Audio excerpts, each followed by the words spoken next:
Renungan Minggu ke-17 masa biasa 25 Juli 2021. Saya memberi judul 5 roti 2 ikan. Dalam nama Bapa dan Putera dan Roh Kudus. Amin. Salam sehat saudara-saudariku yang terkasih, berkah dalam dimanapun Anda berada. Saudara-saudariku terkasih, sekarang ini banyak sekali orang jual roti atau kue, macam-macam bakery, ting telecek sama ting teleceknya dengan kafe juga ada di mana-mana. Namun ya itu harganya, waduh, selangit. Apalagi ikan, wah, resto-resto yang menjajakan berjenis-jenis ikan pun marak sekali. Dari tingkat wader sampai gurame ataupun manyung. Dan tetapi ya itu, jangan harap dapat gratis kecuali kalau ditraktir. Nah, yang jelas juga jangan harap ada mukjizat ya. Misalnya beli satu ikan gurame untuk 30 orang, itu ngawur namanya. Dan ingin semua kenyang, ya janganlah. Kalau ada hajatan dengan mengundang 500 orang misalnya, ya jangan siapkan beras cuma 1 kilogram aja. Itu namanya nekat, luwih becik ora nyuguh mangan. Nah, begitulah serba-serbi roti dan ikan dan mungkin makanan lainnya zaman now. Saudara-saudariku terkasih, hari ini kita disuguhi 3 bacaan yang semua berkaitan dengan mukjizat pergandaan roti atau makanan yang semuanya harus kita cari maknanya buat kita saat ini, agar ini betul-betul kita sadari sebagai sabda Tuhan dan bukan sekedar cerita saja. Dari bacaan pertama 2 Raja-Raja 4:42 sampai 44, di sana ada orang menghadap Nabi Elisa membawa 20 roti jelai. Nabi menyuruh pelayannya membagi roti itu kepada 100 orang. Abdi bingung, namun Nabi tetap menyuruhnya karena Tuhan telah berfirman kepada Elisa bahwa roti akan sisa banyak. Sebagai catatan saja, roti jelai adalah jenis roti untuk orang miskin yang ada, yang waktu itu boleh dianggap orang miskin, itu biasanya dikasih roti jelai. Yang ada di sekitar roti itu orang-orang miskin, ya Nabi, ya orang-orang lain yang sekitarnya yang harus dibantu, dikasih makan. Ini bantuan darurat yang selalu penting sebagai pertolongan pertama.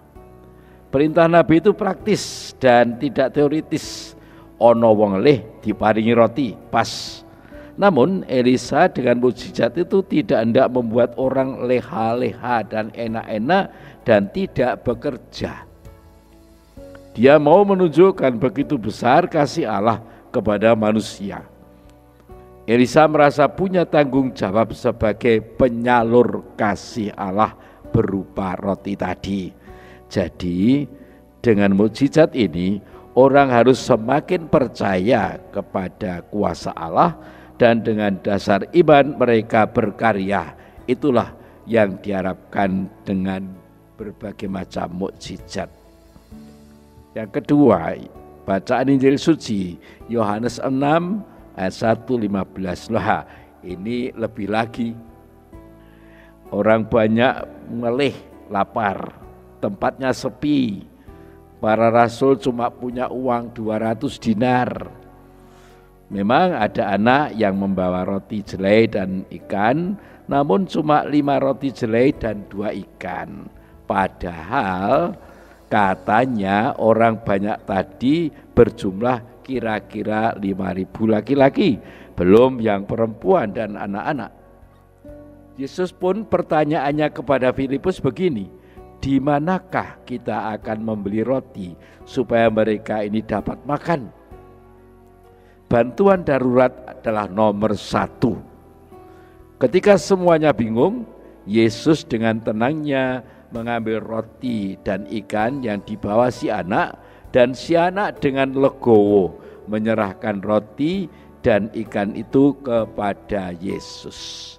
Lalu Yesus mengucap syukur dan membagi-bagikannya, dan semua kenyang dan masih sisa banyak. Si anak memberikan dengan tulus, dan Yesus pun memberi dengan kasih yang tulus. Yesus hanya menginginkan mereka percaya akan kasih Allah yang begitu besar dan percaya bahwa Yesus adalah utusannya. Hanya itu yang dikehendaki oleh Yesus. Dan orang yang percaya akan melaksanakan perintahnya. Dan perintahnya itu adalah kasih. Sedangkan untuk dapat mengasihi secara semestinya, orang harus berani berkorban. Dan korban yang paling awal ialah keluar dari diri sendiri. Baru sesudah itu terbukalah jalan untuk mengikuti Kristus secara semestinya, sebagaimana dikatakan Yesus, barang siapa ingin ikut aku harus menyangkal dirinya, dalam kurung keluar dari dirinya sendiri, memanggul salibnya setiap hari dan mengikuti aku. Si anak siap berkorban. Mengapa? Ya karena roti dan ikan yang mestinya untuk bekal di jalan harus diserahkan kepada Yesus. Dia juga tidak menyimpan untuk dirinya sendiri.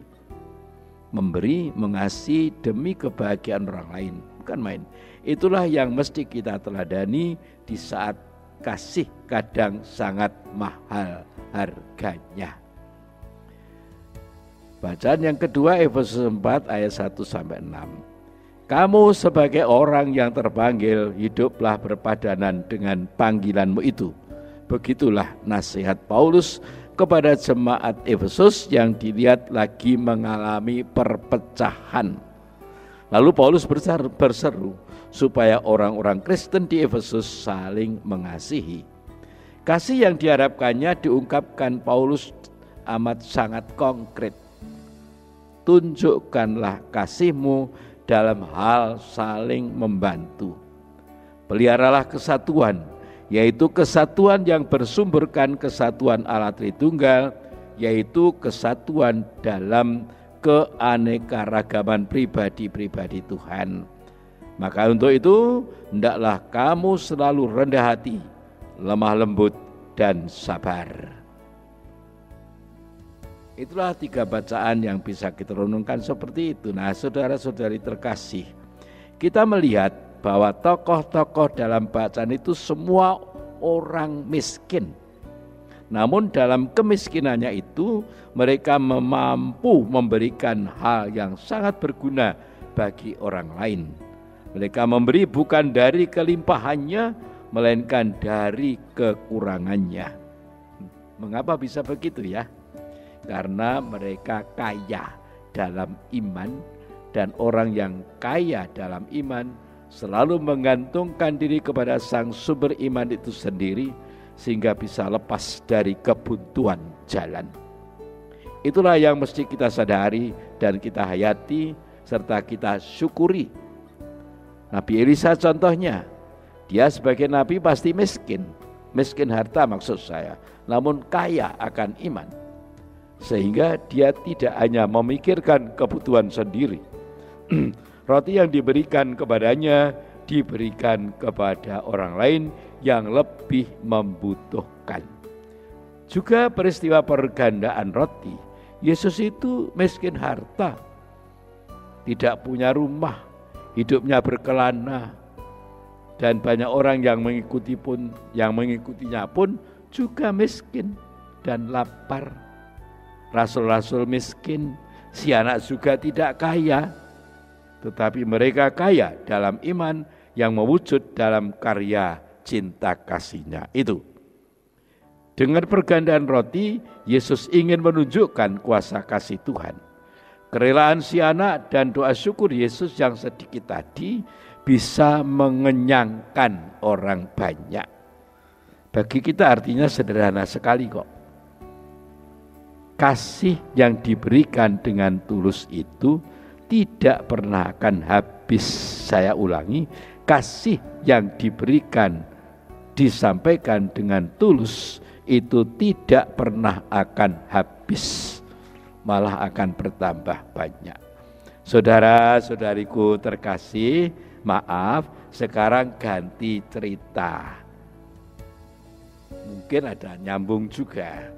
Ternyata hari ini adalah harinya kakek dan nenek. Harinya eyang kakung, eyang putri. Nah, nun sewu eyang kakung, eyang putri, sugeng pinanggih malih berkah dalem. Eyang kakung, eyang putri kantun piyambakan menapa tasih sekalian. Putra wayah celak-celak menapa tebih-tebih. Ingkang tebih sok sowan tuwi mboten, ingkang celak sok tuwi ngancani mboten. Wah, Rama ki nrindil oleh mundut preksa kangelan oleh wangsuli. Paringipun wangsulan dipun batos kemawon.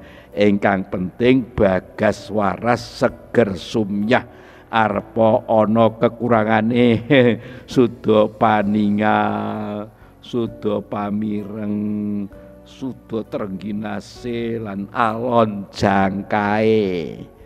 Boten menapa-menapa, sing cetha yuswane tambah, pengalamane tambah, lan kaajab kawicaksanane ugi tambah. Lan tentu kemawon katresnan dhateng putra wayah lan tangga tepalih nggih tambah. Nah, awit menapa? Lah nek putra wayah wis padha adoh, sapa sing dadi sedulur jajal? Lak ya tangga teparu to. Sepi Rama, mosok tepi to Mbah, wong tangga teparone akeh ngono kok sepi. Yen gumantung leda srawung, yen srawunge kepenak ora-orane nek kesepian. Gusti Yesus menika miskin bondo donya nanging sugih katresnan. Semanten ugi mugi-mugi eyang kakung lan eyang putri. Nanging kados kula aturaken wau sing biyen nalika isih enom diduweni kabeh. Bareng wis tuwa suda mbaka siji. Ning ana sing tambah wawasan, pengalaman. Nah, menika sing saged dipun dum-dumaken dhateng tiyang sanes minangka tandha tresna. Ora susah wedi dirungokake apa ora susah wedi digatekake apa ora, lan ya ora susah wedi dikanggokake apa ora, diwongke apa ora, rasah wedi. Eyang kakung dipun paringi yuswa yang kakung yang putri dipun paringi yuswa kathah menika berkah. Mula urip kudu disyukuri, dilakoni, dinikmati. Berkahe didum-dumke, sing sepuh ngaso ben sing enom sing jumangkah, lan sing sepuh ing ngarsa sung tulodo, ing madya mangun karsa tutwuri handayani. Monggo eyang kakung yang putri sing rima, aja nlongso, aja neka-neka. Ayo padha dijaga sing jenenge pancandriya. Cik ben lakune tumata lan ora ngombro-ombro. Yen mbah kakung mbah putri ora kersa disepelekake, ya aja nyepelekake sing isih muda. Yen sing muda maju aja dindondoni nanging ayo padha diparingi sangu patrap-patrap adiluhung. Yen sing enom kakean polah ayo diparingi wewarah cik ben polae mikolai lan ora ndrawasi. Istingarah dia berkah tumrap wong akeh. Patrap sing becik lan bener saka para pinesepuh bakal dadi patuladan tumrap para kaneman. Badya kita miskin Rajabrana kadonyan suda ing perkara werna-werna lan mbok menawa sugenge gumantung wong liya putra wayah tangga teparuh merga wis ya kadang wis resa apa-apa utawa alon banget kudu cepet ora bisa nanging sugih Rajabrana kasuwargan jembar wawasan lan mantep ing kawicaksanan. Arepa akeh sing ngendika kula pun mambu lemah ora apa-apa nanging sugenge kebak berkah. Ingkang kakung yang putri pitedah wau estripun kangge kula piyambak sing ya wis sak pantaran panjenengan. Ya. Para kadang kinasih yang kakung yang putri langkung-langkung sengrenge wis wiwit angslup ing wayah surup usia senja.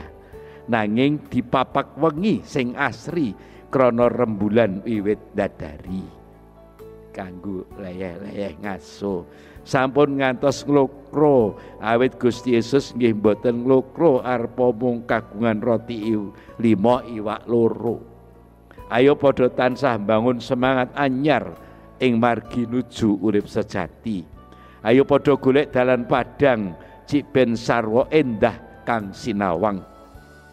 Sing sabar lan ati jembar karben katresnan dalem Gusti mekar sumebar. Semoga kita sareng-sareng lumampah pinayungan berkah dalem Gusti Allah ing sagung para titah. Murih roti 5 iwak loro tegese apapun yang kita miliki itu kita syukuri dan kita bagi dengan hati tulus murni, rila lan legowo demi kebaikan bersama. Itulah perwujudan iman kita, sebab iman tanpa perbuatan pada hakikatnya mati. Begitulah pesan Rasul Yakobus yang pestanya kita rayakan hari ini 25 Juli. Nek sing jerat jane Yakobus muda, iki 25 Juli iki Yakobus tua. Baptisku. Ya, no sugeng dalu nun sewu sugeng dalu sugeng enjing sugeng siang mbuh lemaos kapan monggo sak kersa. Mila monggo kita sami nyuwun berkah dalam Gusti. Tuhan bersamamu dan bersama rohmu. Semoga Tuhan memberkati saudara sekalian, Bapa dan Putra dan Roh Kudus. Amin. Salam sehat saudara-saudariku terkasih, berkah dalam Bayat 25 Juli 2021, Yakobus Winarto PR, Romo Paroki Santa Maria Ratu Bayat. Amin. Engkau